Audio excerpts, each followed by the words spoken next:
Awesome. Any last piece of advice before we start wrapping up this podcast?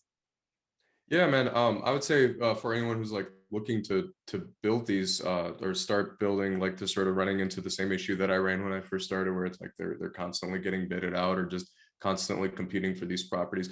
And it's like the issue is you're also like as a vacation rental investor, you're competing with people who also want to live in these houses, who are honestly probably willing to pay more than you.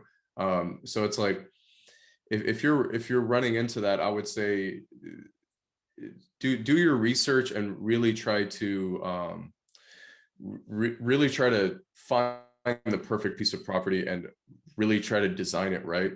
That's the uniqueness of your property is going to help it so much.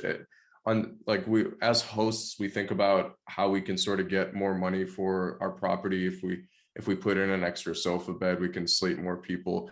But I'll tell you the one of the most powerful things you can do is just design the house right for it to look nice. Where like A-frames do really well, log cabins do really well, the treehouse thing does really well.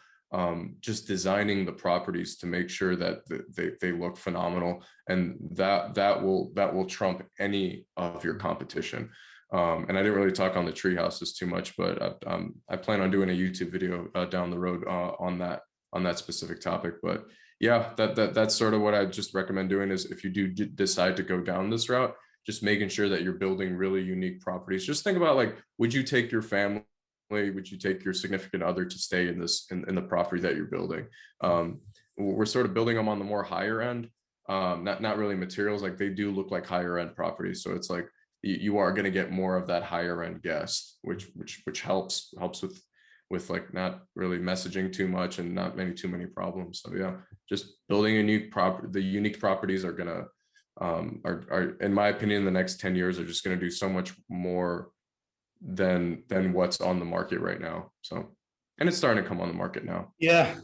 Yeah, man, 100% agree. And there's a lot of reasons for that. We could do a whole podcast about why unique stays are going to dominate in the next 10 years. So we won't get into that too deep here, but yeah, man, I appreciate your time. It's super cool what you're doing. And